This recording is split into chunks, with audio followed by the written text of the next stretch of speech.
Nagpasalamat si Pangulong Ferdinand R. Marcos Jr. sa United Arab Emirates dahil sa higit 200 Pinoy na nabigyan ng pardon kasunod ng pagdiriwang ng 53rd National Day celebration ng Gulf State.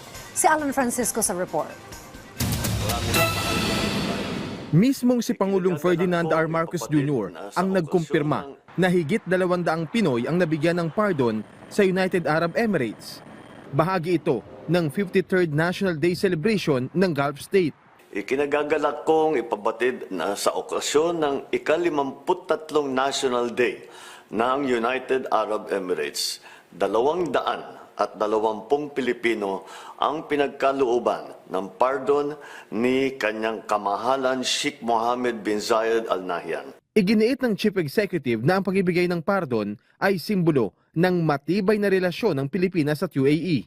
Ang desisyong ito, nakaragdagan sa 143 Pilipino na nabigyan ng pardon noong Eid al-Adha, ay patunay na matibay ang ugnayan ng ating mga bansa. Ipinaabot ni Pangulong Marcos ang pasalamat sa leader ng United Arab Emirates.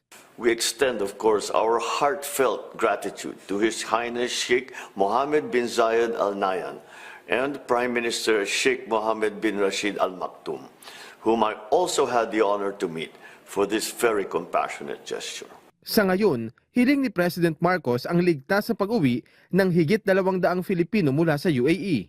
Patuloy na pinoproseso ang mga dokumento ng ating mga kababayan para sa kanilang agarang pagbabalik. Sa kanilang pag-uwi, naway maging ligtas ang kanilang paglalakbay pauwi sa kanilang mahal na lupang tinubuan. Higit 650,000 ang overseas Filipino workers sa United Arab Emirates. Alan Francisco, para sa Pamansang TV, sa Bagong Pilipinas.